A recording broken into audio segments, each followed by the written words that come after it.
Good morning students, 7th class science. Now we will read our next topic of chapter number 1, other modes of nutrition in plants.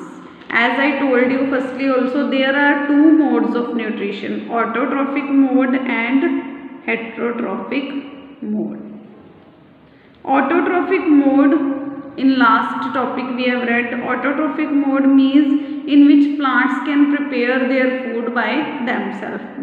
By using sunlight or by using some chemicals, they are preparing their food. Today we will read about the heterotrophic mode of nutrition. Heterotrophic mode of nutrition means in which plants cannot prepare their food. Plants or other organisms cannot prepare their food by themselves. They depends on green plants for their food.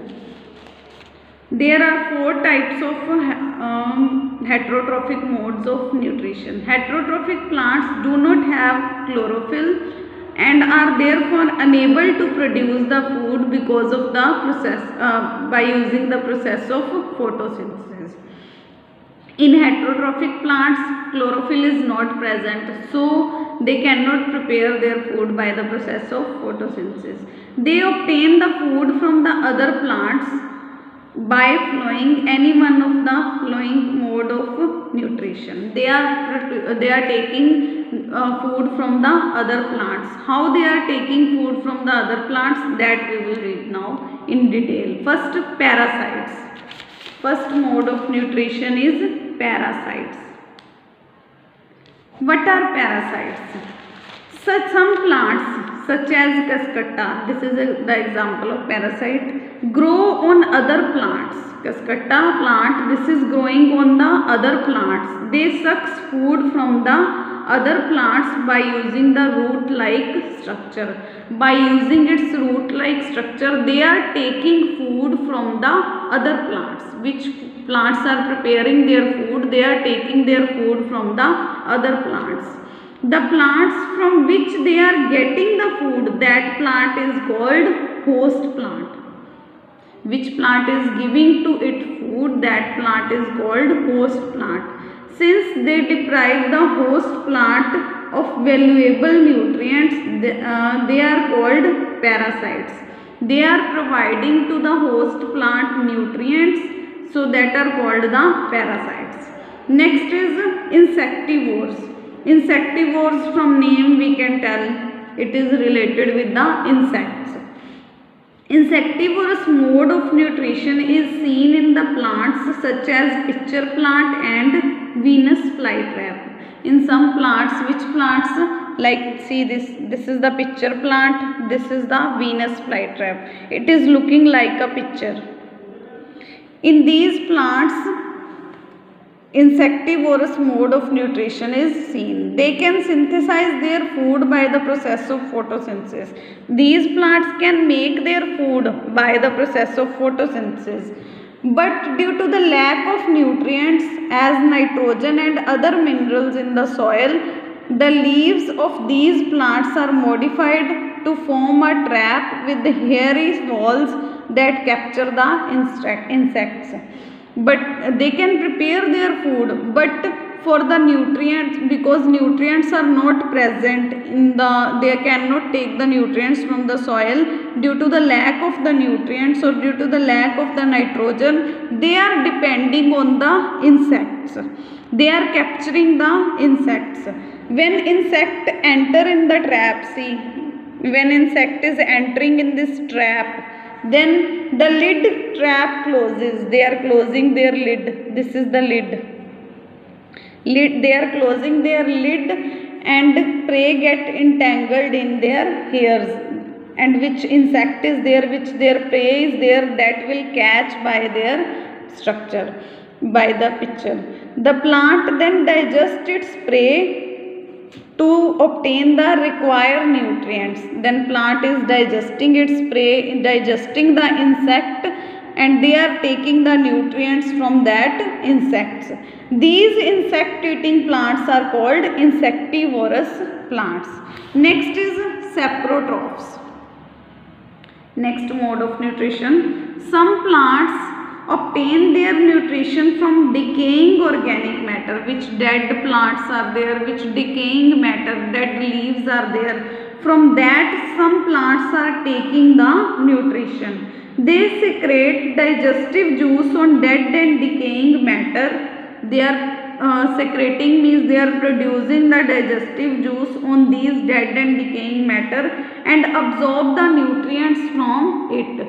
And which nutrients are present in the dead and decaying matter, they are absorbing that nutrients from these plants, from these matter. This mode of nutrition is known as saprotrophic nutrition. And which plants are doing this mode of nutrition, that using this mode of nutrition, that plants are called saprotrophs.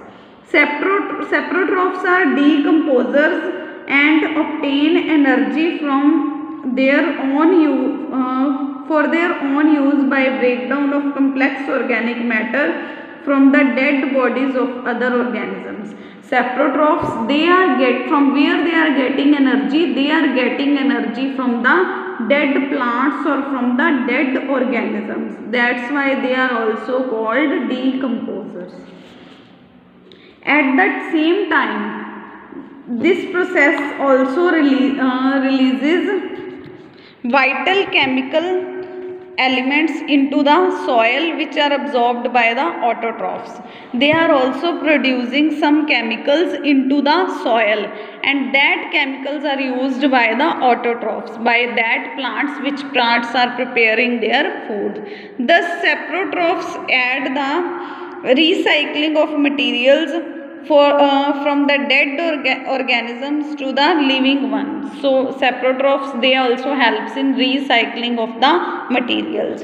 Fungal and bacterial saprotrophs are known as saprophytes. These type of saprotrophs, fungal saprotrophs, bacterial saprotrophs, these are also known as saprophytes. For example, fungi. It is also growing on the bread.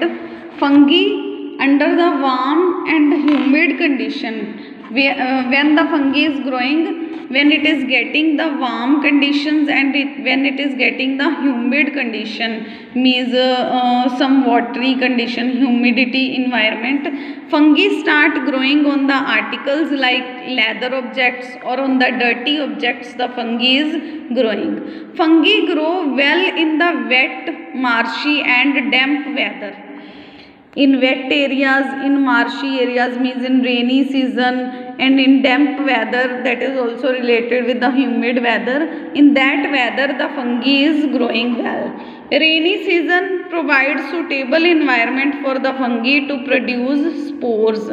In rainy season, it is getting its proper environment to produce its spores. For this reason, fungi appear during rainy season. That's why fungi is growing in rainy season. Fungi grows on the shoes in rainy season. On our shoes also it is growing, because some that are made up of leather.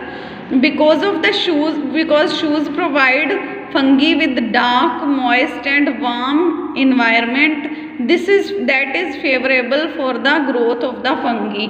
Fungi is growing in dark environment, in moist environment, and in warm environment. In shoes it is getting its environment. That's why it is growing in the shoes. To prevent the shoes from the fungi, we should keep them dry. If you are thinking that fungi will not grow on your shoes, then you should keep your shoes dry. There are some fungi such as mushroom and yeast are useful. Some fungi are there, like this is mushroom that we are eating also. Why? Because that fungi are useful for us, whereas many fungi that are not useful for us, that are causing diseases to plants, to animals and to humans. Some fungi are used in the production of medicines also, which are useful for us, that are also used for the production of medicines. Thank you.